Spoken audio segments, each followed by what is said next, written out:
Before we begin, a quick and important disclaimer. The following content is provided strictly for educational and entertainment purposes. This video explores historical media trends, sociological shifts, and the evolution of public policy regarding family law and parental roles in the United States. It does not constitute legal, financial, or psychological advice. Laws regarding custody, child support, and divorce vary significantly by jurisdiction and are subject to change. Viewers should conduct their own due diligence and consult with licensed legal professionals or qualified counselors regarding their specific personal circumstances or legal matters. In the early 1990s, a specific and potent image began to dominate the American airwaves, appearing on evening news segments, daytime talk shows, and even in the rhetoric of presidential campaigns. It was the image of the deadbeat dad. This was not merely a casual observation of changing family dynamics, but a meticulously crafted media archetype designed to serve a very specific legislative and social purpose. While the public was told these campaigns were about the welfare of children, the historical data suggests a much more complex intersection of federal funding, state incentives, and a desperate need for a cultural scapegoat during a period of rapid economic transition. Imagine a father, recently separated, struggling to navigate a legal system that he barely understands, only to turn on his television and see his own likeness portrayed as a societal predator. This historical deep dive will uncover how specific media campaigns in the U.S. were leveraged to transform the American father from the respected head of the household into a secondary, and often vilified, visitor in his own children's lives. We are pulling back the curtain on a multi-decade effort that reshaped the American legal landscape and redefined fatherhood for millions. This exploration serves as a vital resource for understanding the current state of family law and the lingering cultural prejudices that affect millions of men across the country today. By deconstructing the historical trends and case studies of these media blitzes, we provide the context necessary to navigate modern social expectations and the legal hurdles that persist in the 2020s. We are solving the mystery of why the primary caretaker standard became so entrenched in the public psyche, and how the media was used to justify a system that many now argue is in desperate need of reform. This is not just a history lesson. It is a roadmap for understanding the psychological and systemic barriers that divorced fathers continue to face. To understand where these campaigns began, we must look at the transition from the tender years doctrine to the best interests of the child standard.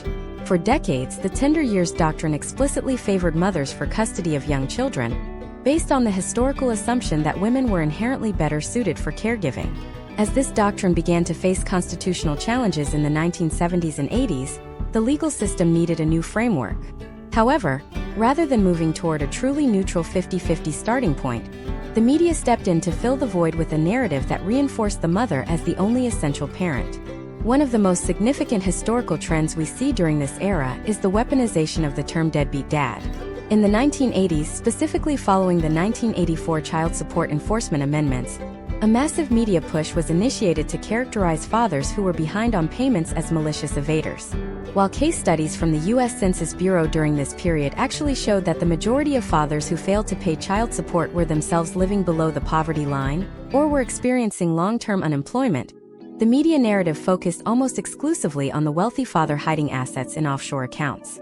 This created a public outcry that allowed for the passage of increasingly punitive measures, such as the 1992 Child Support Recovery Act and the 1998 Deadbeat Parents Punishment Act.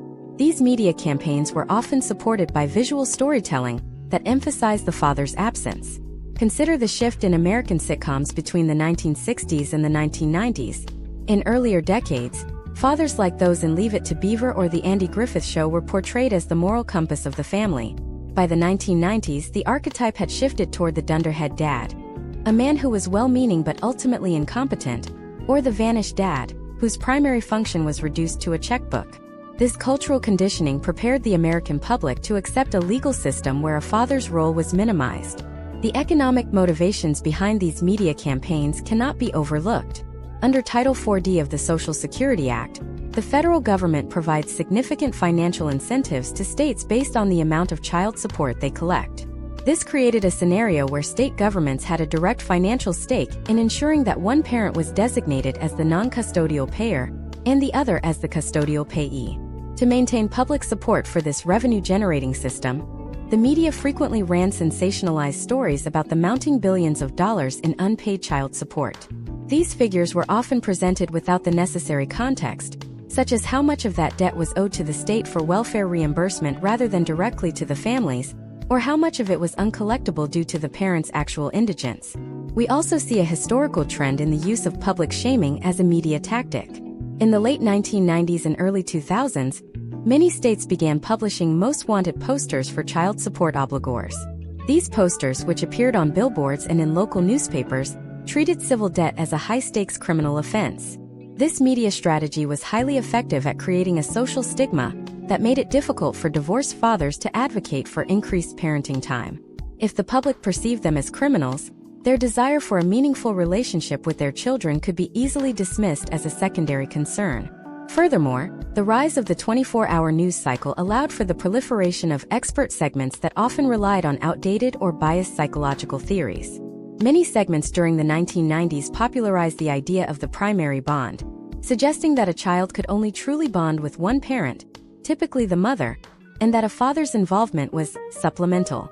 While modern developmental psychology has largely debunked this in favor of the importance of dual-parent attachment, the media campaigns of that era were so successful that this primary caretaker myth remains a dominant factor in many family court proceedings today. Step by step, these campaigns followed a predictable pattern. First, a problem was identified, such as the rising costs of the welfare system. Second, a villain was created, the non-paying father. Third, sensationalized data was released to the media to create a sense of urgency.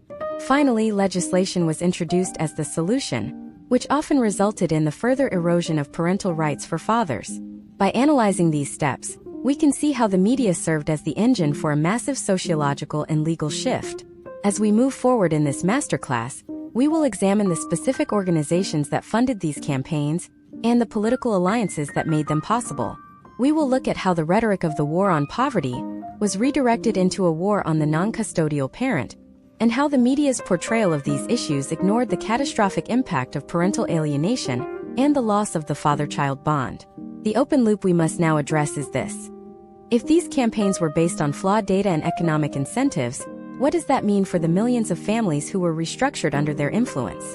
And more importantly, how do we begin to untangle the web of media-driven prejudice to find a path toward true parental equity in the 24th century and beyond? The historical trends we have discussed are only the foundation. The true depth of this documentary lies in uncovering the machinery that continues to operate behind the scenes of every custody battle in America. To understand the machinery that operates behind the scenes, we have to look at the financial architecture established by the federal government in the late 20th century. This was not a random evolution of law, but a calculated fiscal strategy that required a specific cultural villain to succeed. The central pillar of this architecture is Title 4D of the Social Security Act. On paper, Title 4D was designed to ensure that children received financial support from non-custodial parents, thereby reducing the burden on the state's welfare system. However, the historical trends show that this program transformed into a massive revenue-generating engine for state governments. By 2026, the legacy of this system remains the primary hurdle for fathers seeking equitable parenting time. Imagine a father named David. It is 2026, and David has recently gone through a divorce in a mid-sized American city. David is a hardworking technician, earning a stable but modest salary. When he enters the family court system, he expects a neutral evaluation of his ability to parent. Instead, he finds himself processed through a system that seems more interested in his tax returns than his relationship with his daughter.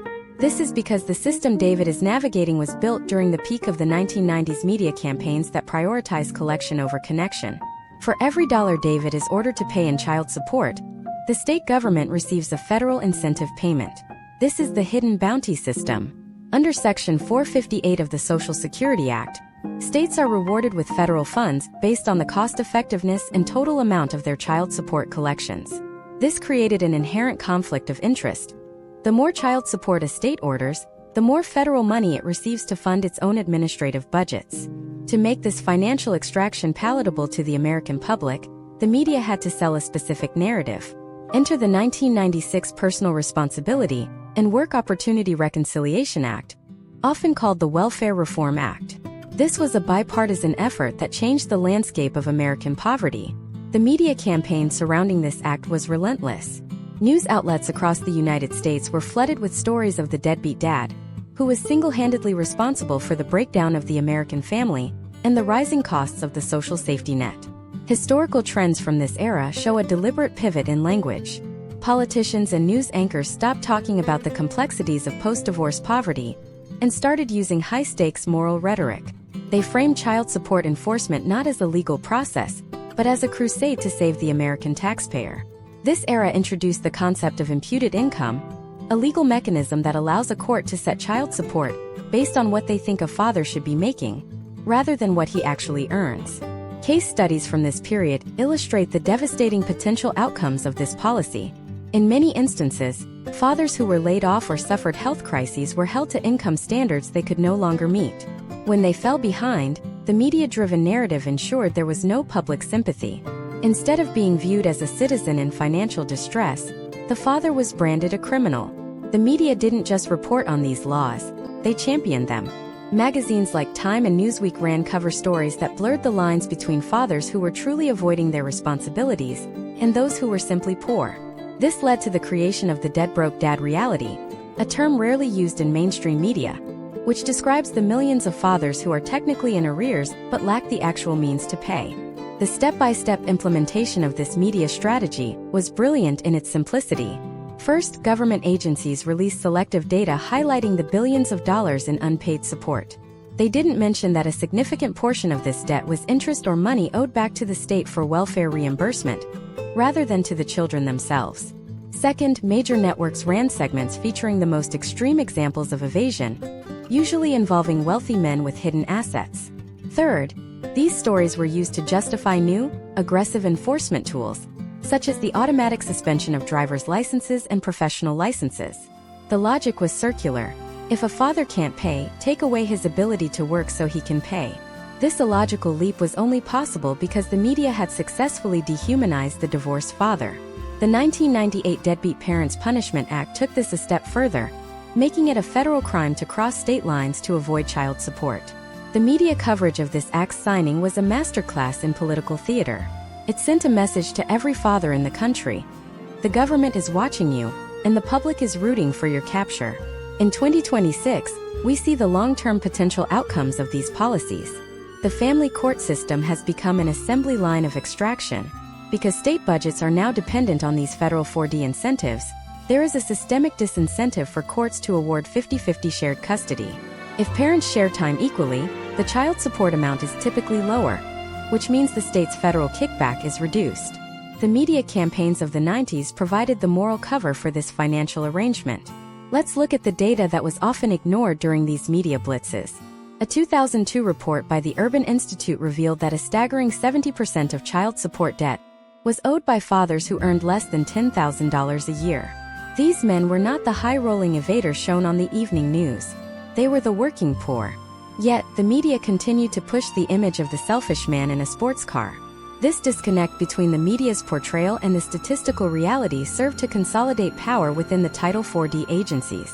By framing the issue as a fight against villainous men, the agencies avoided any real scrutiny of their own funding models. Even the architecture of the courtroom was influenced by these media trends. In many jurisdictions, child support hearings are handled by administrative magistrates or hearing officers, rather than elected judges. This removes many of the constitutional protections a citizen would normally enjoy. The media rarely, if ever, questioned this erosion of due process. Instead, they focused on the efficiency of the new enforcement measures. They celebrated the seizure of tax refunds and the freezing of bank accounts as wins for children, without ever investigating how these measures might permanently alienate a father from his children or drive him into the underground economy. Imagine if the media had instead focused on the benefits of paternal involvement. Imagine if the narrative had been about helping fathers remain active in their children's lives after a breakup. The historical data suggests that when fathers have significant parenting time, they are statistically more likely to pay support and children have better life outcomes. But that narrative didn't help the state secure federal funding. The deadbeat dad narrative was simply more profitable. It sold newspapers, it boosted news ratings, and most importantly, it balanced state budgets on the backs of divorced men. As we move into the next segment, we have to ask, what happens to the psyche of a man who is constantly told by his culture that he is a secondary parent? How does the media's focus on the checkbook affect the actual emotional development of the children involved? We have seen the financial machinery and the legislative traps, but now we must go deeper into the psychological warfare used to turn fathers into visitors. If the system is designed to extract money, how does it handle a father who simply wants more time? The answer involves a hidden layer of psychological labeling and the rise of a multi-billion-dollar industry that thrives on high-conflict divorce. The loop is closing on the financial era, but the battle for the mind of the American father was only just beginning. The battle for the mind of the American father began with a subtle but devastating linguistic shift in the media. In the late 1990s and early 2000s, news outlets, daytime talk shows, and parenting magazines began to replace the word father with the word visitor. This was not an accident. It was the result of a coordinated effort by psychological experts who were frequently invited onto programs like The Oprah Winfrey Show or Good Morning America to discuss the changing face of the American family. These experts often relied on a historical trend known as the primary attachment theory, which suggested that children had one foundational bond, usually with the mother, and that any other relationship was secondary or even disruptive if not strictly regulated. Imagine Michael in the year 2026. Michael is a father who has been through a high-conflict divorce. He is not a deadbeat. He is a professional who has consistently paid his support and followed every court order. Yet, when he steps into a courtroom or attends a school function, he feels the weight of a 30-year media legacy that views his presence as optional. This is because the media industrial complex has spent decades sold out to the idea that a father's primary value is his financial contribution, while his emotional contribution is a luxury the state can barely afford to protect. In 2026, Michael is still fighting against the ghost of the standard possession order, a legal template that was popularized in the 1990s as the gold standard for fairness, even though it reduced a father's role to every other weekend and a few hours on Wednesday nights. This era saw the rise of a multi-billion-dollar industry that thrives on maintaining this conflict. This is the divorce industry, a network of forensic psychologists, custody evaluators, and guardians ad litem who are part of a closed ecosystem. Historical trends show that as divorce rates stabilized, the revenue for these professionals depended on the duration and intensity of the litigation. Media campaigns during the mid-2000s often portrayed these professionals as the neutral arbiters of truth. However, case studies from this period reveal a different reality. In many high-conflict cases, these evaluators use subjective testing methods like the Rorschach or the Minnesota Multiphasic Personality Inventory to pathologize fathers who were simply frustrated by a lack of access to their children. A father's anger at being marginalized was frequently rebranded by court-appointed experts as a personality disorder, a narrative that the media amplified through sensationalist segments on the dangers of the angry ex-husband. Step by step, the industry built a profit-driven pipeline. First, a father would be accused of being an incidental parent or having a weak bond. Second, the court would order a custody evaluation, costing between $5,000 and $20,000. Third, the evaluator would often recommend a gradual step-up plan, which effectively placed the father on a long-term probationary period. This entire process was bolstered by a media culture that viewed fathers as inherently less capable of nurturing. Magazines like Parents or Redbook during the 2010s frequently ran articles with titles like Why Dads Can't Do It Like Moms or The Science of the Maternal Instinct. These pieces were rarely backed by rigorous longitudinal data, but they served to reinforce the bias that judges and evaluators brought into the courtroom. The psychological warfare also extended to the concept of supervised visitation.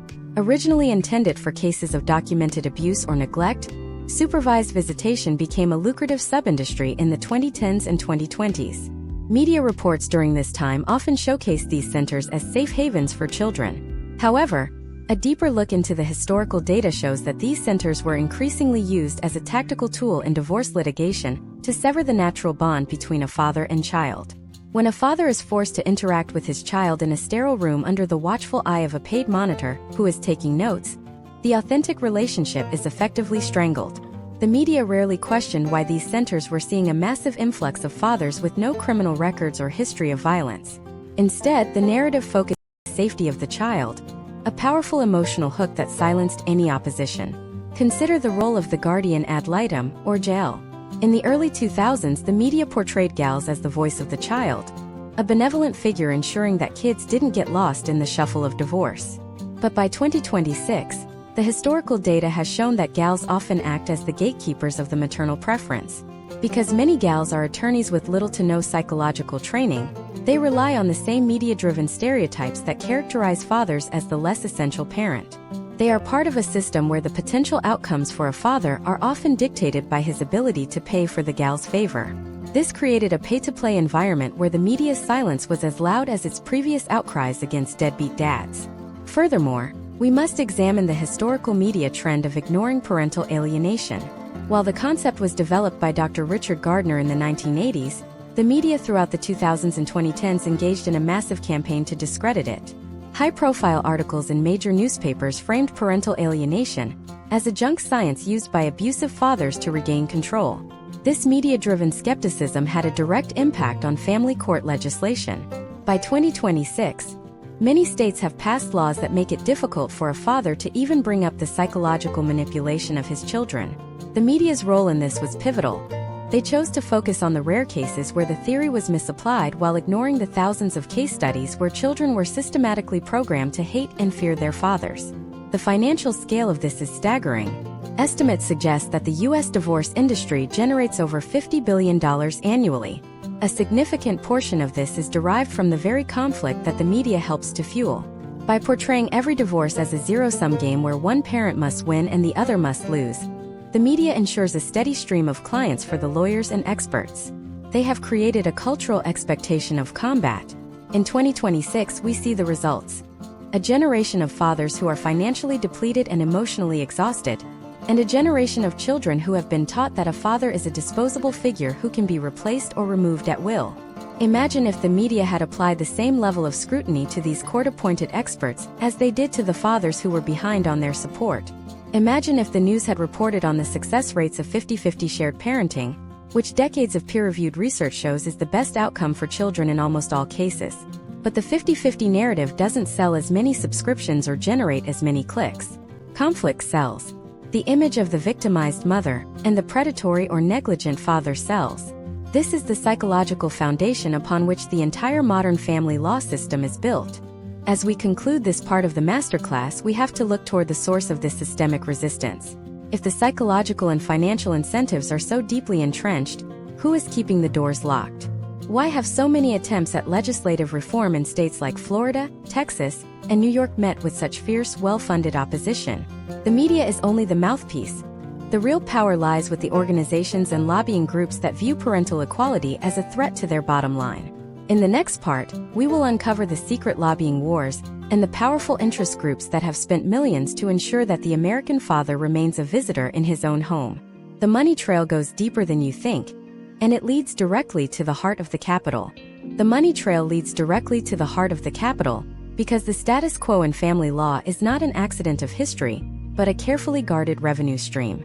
To understand why media campaigns against divorced fathers were so effective, we must look at who was funding the counter-narrative every time a shared parenting bill reached a state legislature. The most influential players in this arena are often state bar associations. While the public sees the American Bar Association as a professional guild, at the state level, these organizations function as powerful lobbying groups with a vested interest in maintaining the complexity and duration of litigation. Imagine James in 2026. James is a father in a state where a new shared parenting bill has just been introduced. This bill would create a legal presumption that 50-50 custody is in the best interest of the child, unless there is clear evidence of harm. For James, this sounds like common sense. But behind the scenes, a massive lobbying effort is underway to kill the bill. The historical trends show that whenever these bills gain traction, state bar associations often emerge as the primary opponents. Their argument to the media is usually framed as protecting judicial discretion or the individual needs of the child. However, the economic reality is that a 50-50 presumption would resolve the vast majority of custody cases in a single hearing. This would eliminate the need for long, drawn-out trials, multiple depositions, and tens of thousands of dollars in legal fees. In the business of family law, conflict is the primary currency, and any law that reduces conflict is a direct threat to the bottom line of the legal profession. Case studies from Florida provide a perfect example of this historical trend. Throughout the 2010s and leading into the 2020s, several shared parenting and alimony reform bills were passed by the legislature with overwhelming bipartisan support, only to be vetoed following intense lobbying from the family law section of the Florida Bar. the media campaigns during these periods were fascinating to watch. Local news outlets would run segments featuring dramatic stories of mothers who feared losing support or safety, often using language provided directly by the lobbying groups. These stories were designed to create a public outcry that would give the governor political cover to veto the legislation. This is the playbook. Use the media to manufacture a crisis that justifies the maintenance of a high-conflict system. Another major force in this lobbying war is the domestic violence advocacy complex. It is crucial to distinguish between the vital work of protecting actual victims and the way federal funding for these programs has been leveraged to influence family law policy. Under the Violence Against Women Act, or VAWA, billions of dollars in federal grants are distributed to states and nonprofit organizations. Historical trends show that these organizations often lobby against shared parenting legislation because their funding is frequently tied to a gendered view of family conflict. In the mid-2010s, we began to see the rise of what legal scholars call the silver bullet. This is the tactical use of a domestic violence restraining order to gain an immediate, ex parte advantage in a custody case. Step by step, the media has been used to normalize the silver bullet. First, segments on morning talk shows discuss the importance of believing all allegations without question, which is a vital sentiment for actual victims, but becomes a dangerous tool in a high-stakes divorce. Second, legal aid clinics, funded by federal grants, often provide templates and instructions for filing these orders as a standard part of the divorce filing process. Third, the media portrays any attempt to require evidence or due process in these hearings as an attack on victim safety. By 2026, the result is a system where a father can be removed from his home and separated from his children based on an unverified accusation, often with the media providing the moral justification for the lack of due process. The National Organization for Women, or NOW, has also played a significant historical role in opposing shared parenting. While the organization has done monumental work for gender equality in the workplace, its stance on family law has remained remarkably traditional. In states like Connecticut and Minnesota, NOW chapters have been the most vocal critics of equal parenting bills. Their media narrative often relies on the idea that shared parenting is a way for men to avoid paying child support. This historical trend is a perfect example of how the media can be used to pit one social value against another. By framing the issue as a choice between financial support for mothers and time with fathers, the media ignores the fact that children benefit most when they have both. This brings us to the year 2026, where the potential outcomes of these lobbying efforts are more visible than ever. We see a legal system that has been effectively cordoned off from the progress made in every other area of society. While the workplace and the home have become more egalitarian, the family court remains a relic of the 1970s, propped up by a media that refuses to look at the data. The data, such as a 2018 study published by the American Psychological Association, clearly shows that children in shared parenting arrangements have better emotional, behavioral, and academic outcomes than those in sole custody arrangements, even when parental conflict is high. Yet, you will rarely see this data discussed on the evening news. Instead, the media focuses on the outliers. Imagine if the news only reported on airplane crashes and never on the millions of successful flights. You would eventually be terrified to fly. This is exactly what has happened with shared parenting. The media highlights the one case where a father was abusive after a shared parenting order, while ignoring the hundreds of thousands of cases where fathers and children are thriving in 50-50 arrangements. This selective reporting creates a climate of fear that lobbyists use to keep the doors of the courthouse closed to equal parenting. There is also a hidden layer of state-level bureaucrats whose jobs depend on the Title IV funding we discussed in Part 2. These are the administrators of the child support enforcement agencies. These agencies have their own lobbying arms, and they are incredibly effective at convincing legislators that any shift toward shared parenting would result in a loss of federal revenue. In many ways, the state has become a silent partner in the divorce. The media campaigns help to keep this partnership hidden from the general public by focusing the narrative on the personal failings of fathers rather than the systemic incentives of the government. By 2026, the cumulative effect of these secret lobbying wars is a massive gap between public opinion and public policy. Polls consistently show that over 80% of Americans support a 50-50 default in custody cases, yet only a handful of states have managed to pass such laws. The machinery of the bar associations, the federal funding mandates, and the media-driven fear-mongering have proven to be a formidable barrier. The question we have to answer is, who pays the ultimate price for this resistance? It isn't just the fathers who are marginalized or the mothers who are left with the crushing weight of sole responsibility. The real victims of these media-driven lobbying wars are the children who are growing up in a world where one of their parents is treated as a secondary character. As we peel back the layers of this documentary, we are moving from the financial and the legislative into the most human element of all, the children. What happens to a society when millions of its citizens grow up without a meaningful connection to their fathers, because a media-industrial complex decided it was more profitable to keep the conflict alive? The next part of our masterclass will examine the longitudinal impact of the fatherless generation, a crisis that was predicted decades ago, yet ignored in favor of the deadbeat dad narrative. The statistics are haunting, and the media's role in obscuring them is the next loop we must close. To understand the true scale of the crisis, we have to look at the statistics that the media spent 30 years working to obscure. While the evening news was busy tallying the billions of dollars in unpaid child support, they were systematically ignoring a far more devastating set of numbers that outline the human cost of paternal absence. Historical trends in the United States show a direct and undeniable correlation between the marginalization of fathers in family court and a host of societal collapses. Yet the media campaigns of the 1990s and 2000s went to great lengths to frame these issues as purely economic. By focusing on the checkbook, they successfully diverted public attention away from the empty chair at the dinner table. Imagine Robert in the year 2026. Robert is a devoted father who, despite his best efforts, was granted the standard visitor status during a divorce 4 years ago. His son, now a teenager, is beginning to struggle with behavioral issues at school and has recently been involved in minor local delinquency. When Robert tries to intervene or provide the guidance his son clearly needs, the school system and the local social services treat him as a tertiary figure. They look at his child's struggles and point to socioeconomic stressors or a lack of institutional support. They never mention the 4 days a month limitation placed on Robert's parenting time. Robert is a victim of a media-driven culture that has taught society to view his absence as a financial problem to be solved with a garnishment, rather than a developmental catastrophe to be solved with his presence. The data that has been suppressed is haunting. According to historical data from the U.S. Department of Health and Human Services and the Bureau of the Census, approximately 63% of youth suicides come from fatherless homes. This is 5 times the national average. Furthermore, 90% of all homeless and runaway children come from homes where the father is absent. These are not just numbers. They are the potential outcomes of a system that prioritizes the state's role as a collection agency over the father's role as a protector.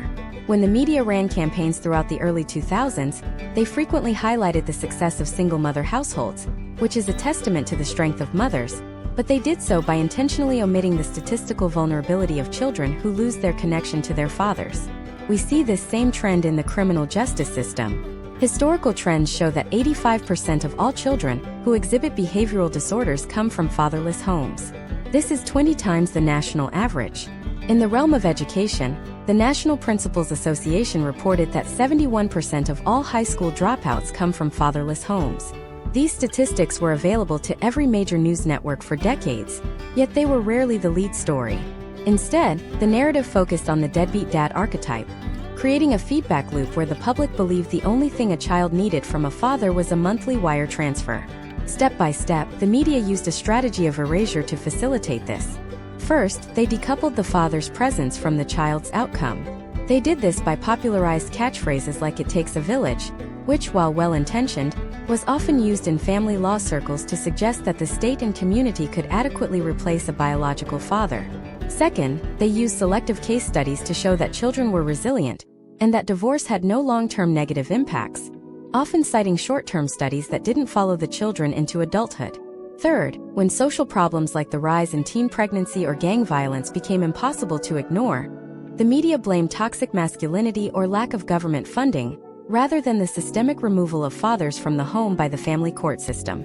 In 2026, we are living in the long-term wake of these campaigns. We see a generation of young men who grew up under the visitor dad model, and the potential outcomes are visible in every major American city. The lack of a paternal blueprint has led to a crisis of identity and purpose. Yet, the media continues to double down. Current segments on digital news platforms often frame the push for shared parenting as a regressive movement, rather than a data-driven solution to a public health crisis. They characterize fathers who cite these statistics as being part of an embittered fringe, rather than concerned parents looking at a mountain of peer-reviewed evidence. Let's look at a specific case study from the mid-2010s. A major longitudinal study conducted over 30 years found that children who had significant, regular time with their fathers were less likely to use drugs, less likely to end up in prison, and more likely to hold stable jobs. When this study was released, it received a fraction of the coverage that a single story about a father fleeing to avoid support would get. The media's preference for the villain narrative over the solution narrative has had a profound impact on how judges and legislators view their work. If the media isn't reporting a crisis of fatherlessness, the politicians feel no pressure to fix the laws that cause it. Imagine if every time a news anchor mentioned the billions in child support debt, they also mentioned that 75% of all adolescent patients in chemical abuse centers come from fatherless homes. Imagine if the discussion around the school-to-prison pipeline included the fact that 85% of youths in prisons grew up in a fatherless home. This context would change the entire national conversation. It would shift the focus from how can we get more money from these men to how can we get these men back into their children's lives. But that shift would threaten the financial incentives of the Title IV-D system and the billable hours of the divorce industry that we explored in previous parts. The media also leveraged the concept of the step-parent to suggest that fathers are interchangeable. Throughout the 2010s, sitcoms and reality shows promoted the idea of the blended family as a seamless transition. While many step-parents do incredible work, the media portrayed the replacement of a biological father as a simple plug-and-play scenario. This narrative served to devalue the unique biological and psychological bond between a father and his child. It made it easier for a judge to move a child across the country, away from their father, because the media had convinced the public that a new male figure could easily fill the void. This erasure extended to the father's own mental health. The media campaigns of the last 30 years have created a culture where a father's grief over losing his children is mocked or dismissed. We see this in 2026 with the rising rates of male suicide post-divorce, a statistic that is almost never discussed in mainstream media. When a father like Robert feels the walls closing in because he is being treated as a bank account with no rights, he often finds no support in the media landscape. He only finds more archetypes of the incompetent or dangerous man. As we conclude this deep dive into the statistical erasure, we have to look at the next phase of the campaign. Once the statistics were obscured and the fathers were marginalized, a new tool was needed to keep them silent. This leads us into the world of digital censorship and the psychological silencing of the fathers' rights movement. How did the media transition from simple bias to active suppression of those who dared to speak out? The loop is closing on the data, but the battle for the platform is just beginning. In the next part, we will uncover how the rise of social media algorithms and the rebranding of parental rights as a radical ideology became the ultimate muzzle for the American father. The tactics of 2026 are more sophisticated than anything we saw in the 90s, and they are happening right in front of your eyes. The tactics of 2026 are more sophisticated than anything we saw in the 90s, and they are happening right in front of your eyes. While the previous decades relied on the broad strokes of television archetypes and newspaper editorials, the modern era has ushered in a period of digital suppression that is far more surgical and devastating. We are no longer just dealing with a biased narrative, we are dealing with the algorithmic erasure of the father's perspective. This transition from public vilification to digital silencing represents a critical shift in how media campaigns target divorced men. In 2026, the goal is not just to make the public dislike the divorced father, but to ensure his voice is never heard in the first place. Imagine Robert in 2026. Robert is a father who has spent 3 years navigating a system that treats his presence in his daughter's life as a secondary concern. Frustrated by the lack of progress in his case and the mounting legal fees, Robert decides to share his story online. He records a video explaining how the current custody guidelines in his state are disconnected from the psychological data regarding child development. He cites the statistics we covered in Part 5, the link between fatherlessness and youth suicide or delinquency. He posts this video to a major social media platform, hoping to find support and perhaps spark a conversation about reform. Within 48 hours, Robert notices something strange. His video, which initially gained a few hundred views, has completely flatlined. When his friends try to search for the title of his video, it doesn't appear in the search results. When he shares the link directly, users are met with a warning label stating that the content contains sensitive information or potentially misleading claims regarding social policy. Robert has been shadow banned. This is the modern muzzle. Historical trends show that between 2020 and 2025, major tech platforms updated their community guidelines to include broad, poorly defined categories like harmful social narratives or gender-based misinformation. In the hands of a biased moderator or a poorly calibrated AI, these categories are used to suppress any content that challenges the established family law status quo. The genius of this media campaign is the strategy of conflation. Throughout the early 2020s, mainstream media outlets began a concerted effort to link the legitimate shared parenting movement with more radical, unrelated online subcultures. By grouping fathers who simply want 50-50 custody with extremist groups or the so-called manosphere, the media created a poisoned well. Case studies of major news articles from 2024 and 2025 reveal a recurring pattern. A story might begin by discussing a proposed shared parenting bill, but it will quickly pivot to interviewing an expert who claims that such bills are actually tools used by domestic abusers to maintain control. This creates a guilt by association effect that makes it socially and politically radioactive to support fathers' rights. Step by step, the digital erasure follows a specific sequence. First, the advocacy is labeled as a radical ideology. Once the label sticks, the algorithms are trained to recognize the language of the movement, terms like parental alienation, shared parenting, or Title 4D reform, as high-risk keywords. Second, the reach of any content using these keywords is throttled. Third, the creators of this content are demonetized, removing their ability to fund further advocacy or reach a larger audience. Finally, if the creator persists, their accounts are permanently suspended for repeated violations of vague community standards. This process effectively removes the father's voice from the digital town square, leaving only the state-sanctioned narrative intact. This digital suppression is fueled by what researchers call the spiral of silence. This is a psychological phenomenon where individuals are less likely to voice their opinions if they perceive that they are in the minority, or if they fear social ostracization. By 2026, the media has successfully convinced many fathers like Robert that they are alone in their struggle. When Robert sees that his posts are suppressed and that the only media coverage of divorced fathers is negative, he is statistically more likely to stop speaking out. This silence is then interpreted by legislators as a lack of public interest in reform, creating a self-perpetuating cycle of stagnation. The impact on the legislative process is direct. In 2026, when a shared parenting bill is introduced, the primary opposition no longer has to argue the merits of the data. They simply point to the media's characterization of the movement as radical or dangerous. Imagine if a politician wants to support a bill that would grant fathers like Robert equal time. That politician is immediately hit with a wave of negative digital advertising and news segments suggesting they are aligned with extremist interests. The potential outcomes of this environment are clear. Fewer politicians are willing to take the risk, and the bills die in committee without a single public hearing. We must also look at the role of fact-checking organizations in this media campaign. Throughout the mid-2020s, several prominent fact-checking groups received funding from organizations that have a vested interest in the Title 4D system. These groups have been caught labeling legitimate government data as missing context when that data supports the importance of paternal involvement. For example, if a father posts a link to a Department of Justice report showing the high rate of fatherlessness among incarcerated youth, a fact-checker might flag it as misleading because it doesn't also list every other possible factor for incarceration. This selective fact-checking serves as a high-tech version of the erasure we saw in the 1990s. The financial motivations for this suppression are tied back to the ESG, environmental, social, and governance scores that major corporations and tech platforms must maintain. Because the media has successfully framed the shared parenting movement as a threat to women's safety or social stability, platforms fear that allowing this content will lower their social scores and alienate advertisers. Thus, the suppression of divorced fathers becomes a business decision.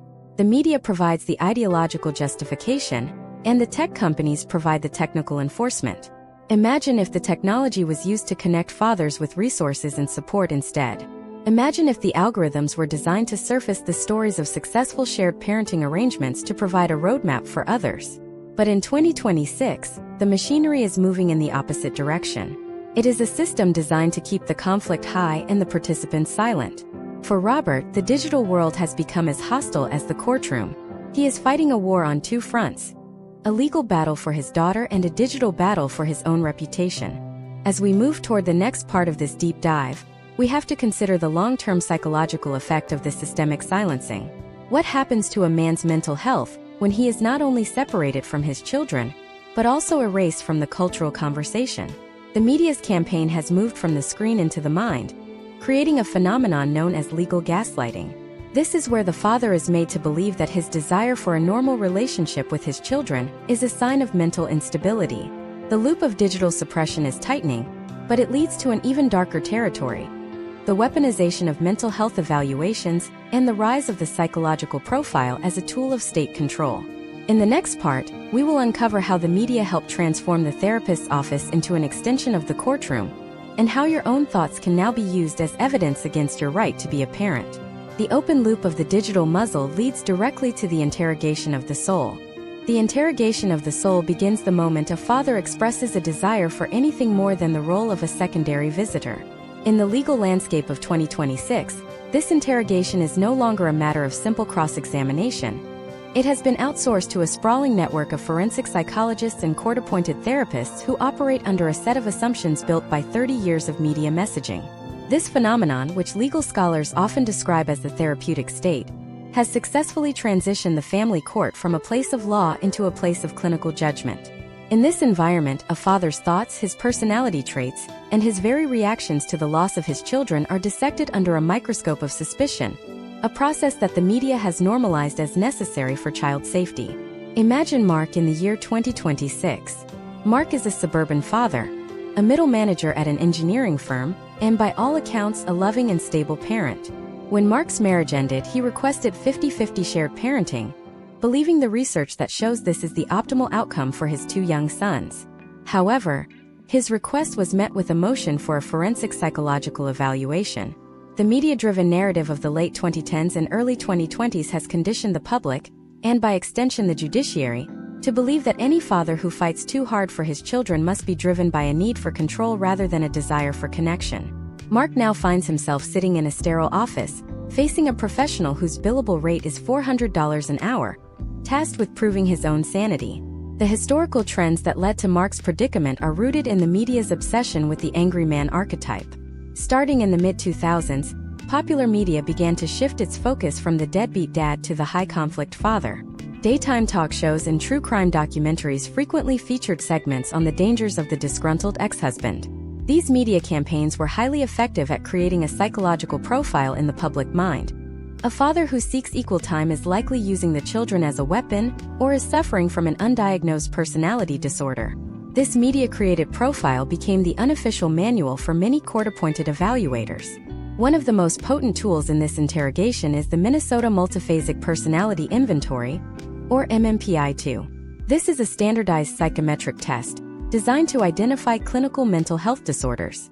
However, case studies from the last 2 decades show that the MMPI-2 is frequently weaponized against fathers in custody battles.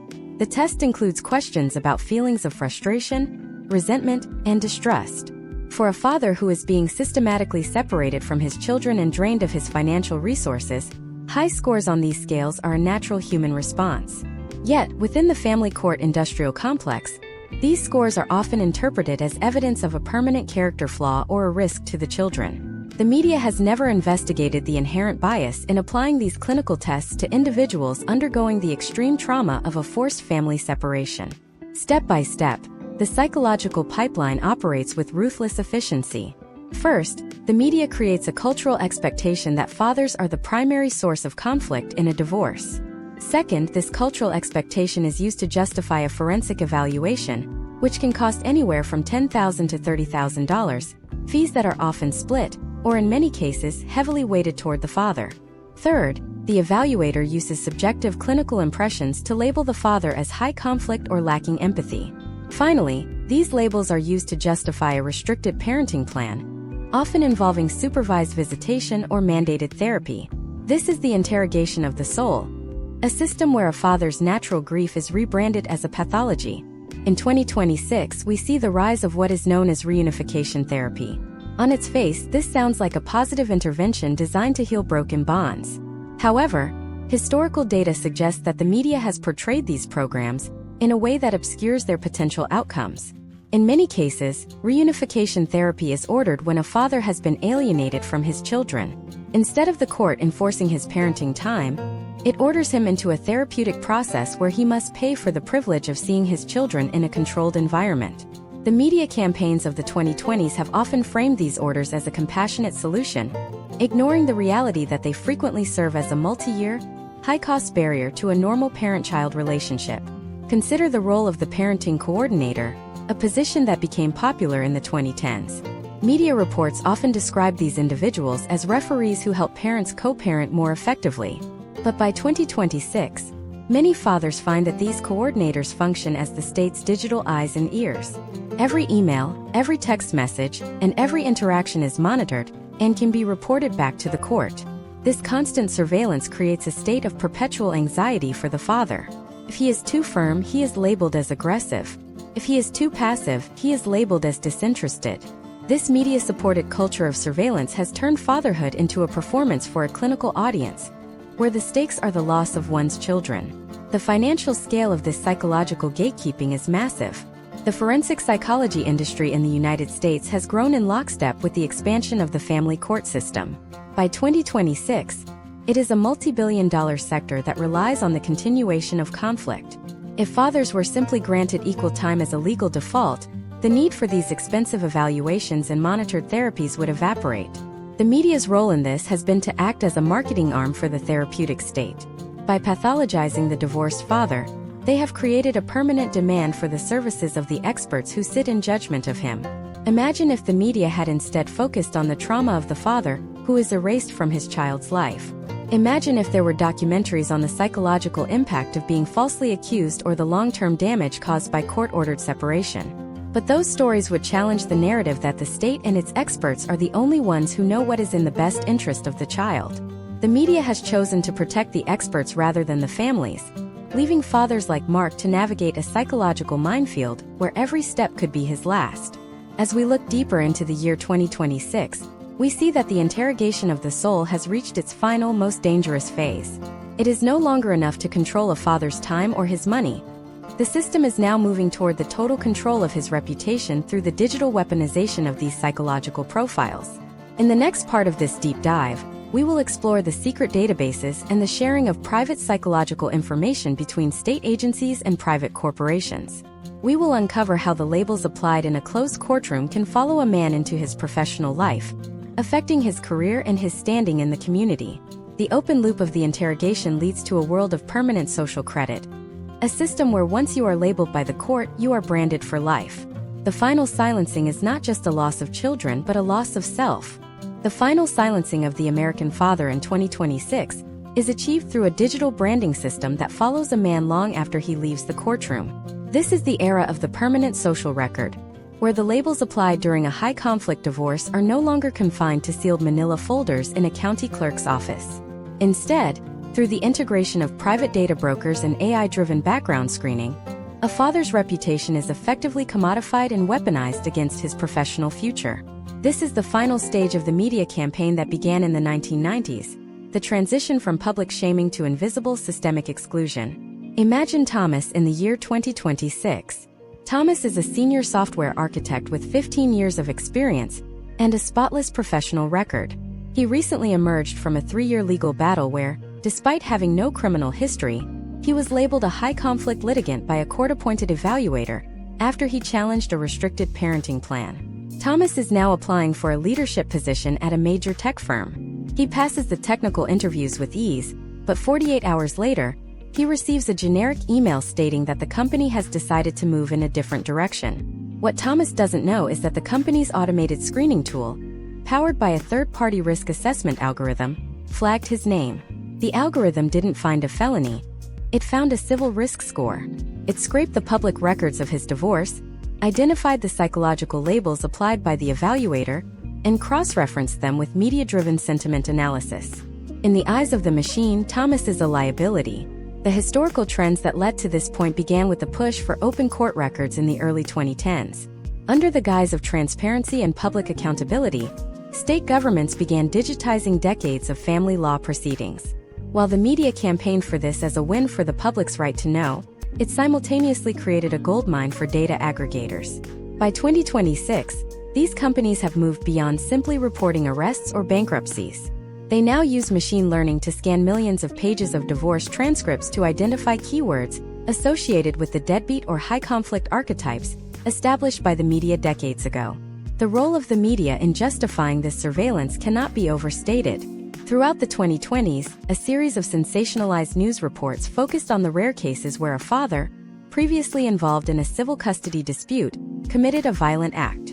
These reports never provided the context of the millions of peaceful fathers, nor did they mention the systemic failures that preceded such tragedies. Instead, they were used to advocate for broader access to civil court records, framing it as a vital child safety measure. This created a climate of fear that allowed for the normalization of civil registries. In several states, there have been historical trends of politicians proposing registries for those who are behind on child support or those who have restraining orders against them, even if those orders were issued without a full evidentiary hearing. Step by step, the destruction of a father's professional identity follows a precise sequence. First, the media creates a cultural panic around a specific archetype, such as the controlling ex-husband. Second, this panic is used to justify the creation of digital databases that track civil litigation markers. Third, private background check companies integrate these markers into their risk models. Fourth, employers fearing litigation or bad PR use these models to filter out anyone with a high civil risk score. For a father like Thomas, the outcome is a professional ceiling that he can neither see nor challenge. He is being punished for a label he received in a closed-door psychological evaluation, a label that the media has successfully equated with a threat to the workplace. This system creates a modern version of the 1990s most wanted posters, but it is far more insidious because it is private and algorithmic. In the past, a father could move to a different city or start a new career to escape the stigma of a difficult divorce. In 2026, the data follows him. Historical data from the background check industry shows that civil record checks have increased by over 400% since 2018. This is the infrastructure of the social credit system for parents. If you are a father who advocates for his rights in court, you are essentially creating a digital paper trail that can be used to justify your exclusion from the workforce. The potential outcomes for the economy are significant. When a large demographic of high-earning professionals like Thomas are marginalized or removed from their industries because of civil litigation labels, the loss of productivity is immense. Yet, the media continues to ignore the economic cost of the fatherless father. Instead, they focus on the revenue generated by the data brokers themselves. The industry that scrapes and sells these reputations is now a multi-billion-dollar sector, and much of its marketing material relies on the same fear-based narratives that the media has been pushing for 30 years. Furthermore, we see the weaponization of professional licensing boards. In 2026, many professional associations for doctors, lawyers, and engineers have updated their ethical guidelines to include character and fitness clauses that can be triggered by family court findings. The media has frequently championed these updates as necessary to ensure the integrity of the professions. However, in practice, they mean that a father who loses a custody battle or is hit with a tactical restraining order may also lose his license to practice. This creates a scenario of total compliance.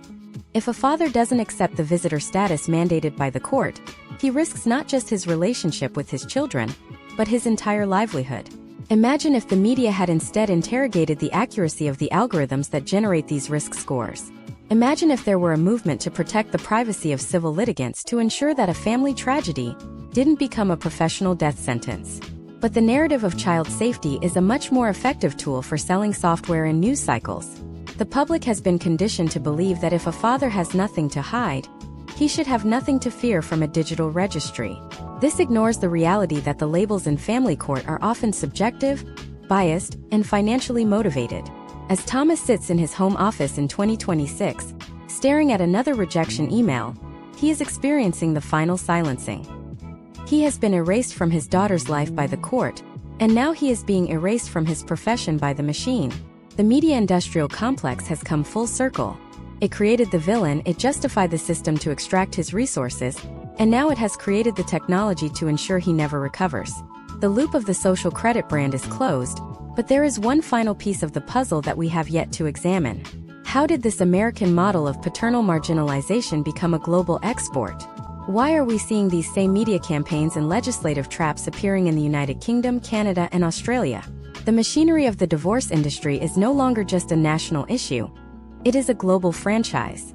In the next part, we will uncover the international treaties and the global organizations that are working to standardize the marginalization of fathers across the Western world. The campaign is moving beyond our borders, and the scale is larger than anything we have discussed so far. The final frontier is the global erasure of the fatherhood role itself. The American model of family law, and its accompanying media machinery, have become one of the United States' most successful and devastating exports. By 2026, the framework that began as a domestic fiscal strategy has been refined into a global franchise, often referred to by international legal scholars as the Americanization of family justice. This is not a coincidence but the result of a coordinated effort through international treaties, global non-governmental organizations, and the dominant reach of American media conglomerates. The campaign has moved beyond our borders, creating a standardized, globalized version of the visitor dad that ignores local cultural nuances in favor of a uniform system of financial extraction and paternal marginalization. Imagine John in the year 2026. John lives in London, but the legal battle he is fighting for his son feels hauntingly familiar to the stories we have heard from David, Michael, and Thomas in the States. When John enters the Royal Courts of Justice, he is met with the same psychological profiling and the same presumption of secondary status that he would find in a courtroom in Los Angeles or Chicago.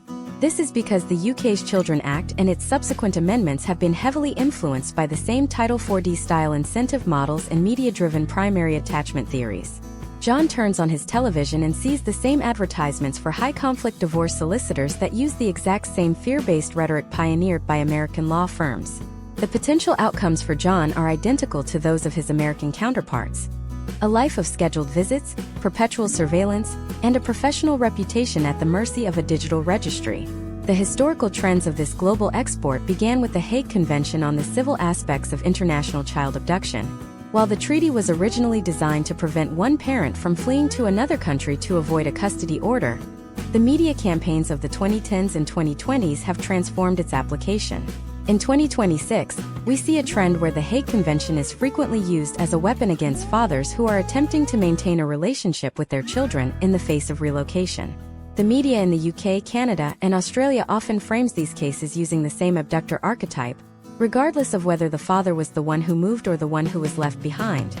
By using the high-stakes language of international crime, the media ensures that the public supports the most restrictive interpretations of the law, further isolating fathers from their children across international borders. Step by step, the global standardization follows a blueprint of institutional mimicry. First, international NGOs, often funded by US-based foundations, provide grants to foreign judicial systems to modernize their family courts. This modernization almost always involves the implementation of American-style child support guidelines and the adoption of the best interests of the child standard, as interpreted through the lens of the primary caretaker myth. Second, American media conglomerates export their library of sitcoms and dramas that feature the incompetent or vanished father. These shows are dubbed into dozens of languages, conditioning global audiences to accept the marginalization of fathers as a universal social norm. Third, global bar associations host international conferences where American forensic psychologists train their foreign counterparts on how to use the same bias testing methods like the MMPI-2 that we discussed in Part 7. In 2026, we also see the emergence of the Global Parent Risk Assessment, an international database shared among the Five Eyes nations, the United States, United Kingdom, Canada, Australia, and New Zealand. This is the ultimate evolution of the digital branding we explored in Part 8. If a father is labeled as high conflict in a New York courtroom, that label is now instantly accessible to a border agent in Sydney or a hiring manager in Vancouver. The media has championed this level of data sharing as a necessary tool for child protection in an increasingly mobile world. However, case studies from 2025 reveal that this system is frequently used to prevent fathers from pursuing career opportunities abroad if they have any outstanding civil litigation in their home country. The state has effectively turned the entire Western world into a digital prison for the divorced father. Consider the historical trend in Canada. In 2021, the Canadian government implemented massive changes to the Divorce Act. The media campaign surrounding these changes was a mirror image of the American campaigns of the 1990s. It focused almost exclusively on family violence and the protection of the primary bond, while systematically ignoring the mountain of peer-reviewed data supporting 50-50 shared parenting. By 2026, The potential outcomes for Canadian fathers have shifted toward the same extraction-based model seen in the US. Because Canada's federal government provides transfer payments to provinces based on social service metrics, the financial incentive to maintain a non-custodial payer class is just as potent as the Title 4D system in the States. The economic implications of this global franchise are staggering. The divorce industry is no longer just a $50 billion American sector. It is a $500 billion global market. This includes the legal fees, the forensic evaluations, the supervised visitation centers, and the burgeoning field of digital reputation management. The media serves as the global marketing department for this industry, ensuring that the demand for these services remains high by fueling parental conflict through sensationalized reporting. Whenever a country considers moving toward a default 50-50 custody law, a wave of negative media stories suddenly appears, often featuring the same expert talking heads who have built their careers on the high-conflict model. Imagine if the global media had instead focused on the universal importance of fathers. Imagine if international treaties were designed to protect the child's right to both parents, regardless of where they live. But such a shift would threaten the revenue of the global divorce industry and the stability of the state-controlled collection systems. In 2026, the campaign has reached its final frontier: the biological erasure of the fatherhood role. Through the promotion of the interchangeable parent narrative, the media is now suggesting that a father is not a unique biological necessity, but a social role that can be filled by anyone, or no one at all. This global erasure is supported by a new wave of academic research, heavily promoted by mainstream news outlets, that claims the traditional father-child bond is a social construct rather than a biological reality. By devaluing the biological connection, the media makes it easier for courts around the world to justify the permanent separation of fathers and children. John in London, just like Thomas in New York, is fighting against a system that has been told he is biologically redundant. The machinery of 2026 is no longer just attacking his character, it is attacking his very existence as a parent. As we approach the conclusion of this deep dive, we have seen how the media created the villain, how the state built the extraction machinery, how the psychologists pathologized the grief, and how the tech companies branded the reputation. We have seen how this model was exported to every corner of the Western world. But every system has a breaking point. The final part of our masterclass will examine the rising tide of resistance. We will uncover the new movement of fathers, mothers, and children who are using the very technology intended to silence them to build a new paradigm of parental equality. The loop of the global franchise is closing, but the story of the American father is not over. In the final part, we will look at the potential for a revolution in family law that could dismantle the 30-year legacy of the media campaigns. The open loop of global erasure leads to the final question: can a system built on conflict survive the truth? The system built on conflict cannot survive the truth because the truth is ultimately more cost-effective, more humane, and more scientifically sound than the media-driven narratives of the past 30 years. As we stand in the year 2026, the cracks in the family law industrial complex are no longer just visible. They are widening into a full-scale collapse of the legacy media's monopoly on the narrative. The revolution is not being led by a centralized organization, but by a decentralized network of fathers, mothers, and adult children who are using the very technology that was meant to silence them to build a new paradigm of parental equality. This final stage of our deep dive explores how the historical trends of vilification are being dismantled by a wave of radical transparency and evidence-based reform. Imagine Stephen in the year 2026. Stephen is a father who, unlike the men in our previous case studies, entered the family court system just as his state passed a rebuttable presumption of 50-50 shared parenting. Unlike David or Michael from earlier decades, Stephen did not have to spend $50,000 to prove he was a fit parent. Instead, the law assumed from day one that his children deserved equal access to both parents. When the opposing counsel attempted to use the old high-conflict tactics, the tactical restraining orders and the psychological pathologizing we discussed in Part 7, the court dismissed them for lack of evidence. Stephen's outcome was not a result of luck. It was the result of a legislative shift that prioritized the data over the drama. Stephen represents the first generation of fathers in half a century to enter a courtroom where the ghost of the deadbeat dad archetype had finally been exorcised by the light of modern research. The turning point in this historical trend can be traced back to the early 2020s, specifically with the success of shared parenting legislation in states like Kentucky, Arkansas, and West Virginia. Kentucky's 2018 law served as a landmark case study.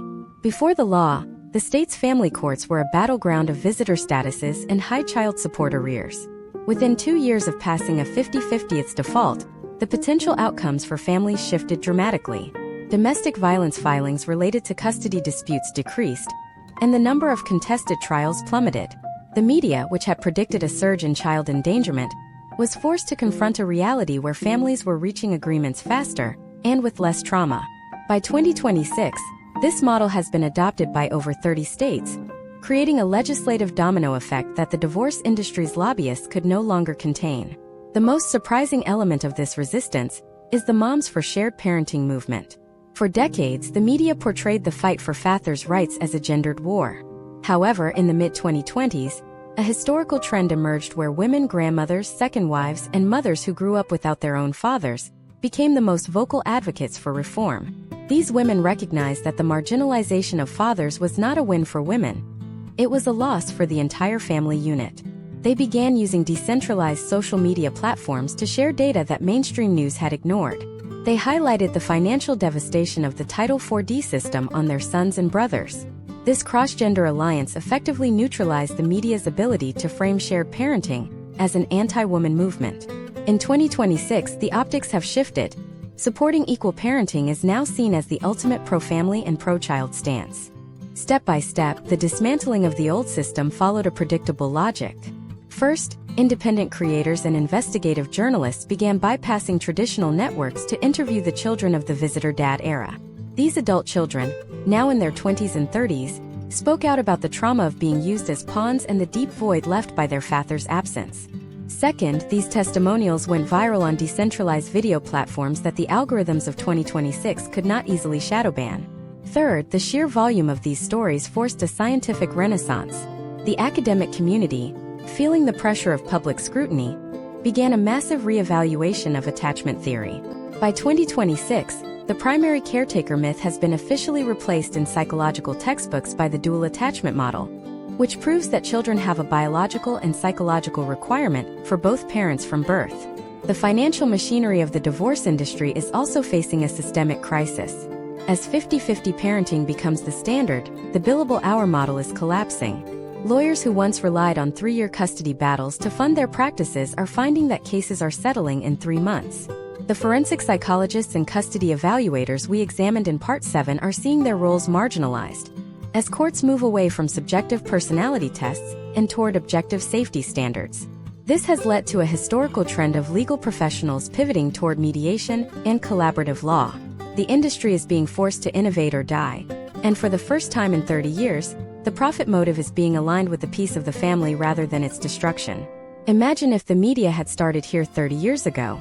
Imagine if the news cycles of the 90s had focused on the benefits of co-parenting, rather than the hunt for the deadbeat. We would be looking at a very different America in 2026. We would see lower rates of youth incarceration, fewer suicides, and a more stable economy. But while we cannot change the past, the current year represents a point of no return. The digital registries and social credit brands we discussed in Part 8 are being challenged by new privacy laws that protect the records of civil litigants. The global franchise of paternal marginalization is meeting fierce resistance in Europe and Australia, where fathers are citing the American legislative successes as a blueprint for their own reforms. The potential outcomes for the next generation are profound.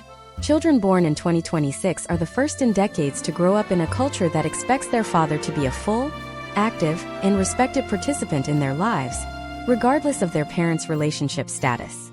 The archetype of the dunderhead or vanished dad is being replaced in popular culture by the engaged, competent father. This cultural shift is the final nail in the coffin of the 1990s media campaigns. The truth has proven to be more resilient than the propaganda, but the battle is not entirely won. There are still pockets of resistance where the old machinery continues to grind, where fathers are still treated as visitors, and where the financial incentives of the state still outweigh the needs of the child. As we conclude this deep dive masterclass, we must recognize that the media campaigns of the past were not just about fathers. They were about the power of a narrative to shape reality. By deconstructing that narrative, we have reclaimed the ability to define what fatherhood means in the United States. We have moved from the financial extraction of the Title IV era, through the psychological warfare of the therapeutic state, and into a new era of transparency and equity.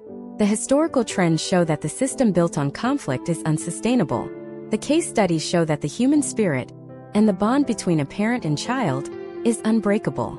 But even as the 50-50 revolution takes hold, a new and even more complex challenge is appearing on the horizon. As we move into the late 2020s, the rise of artificial intelligence in judicial decision-making and the integration of genetic data into custody cases are beginning to create a new set of ethical dilemmas.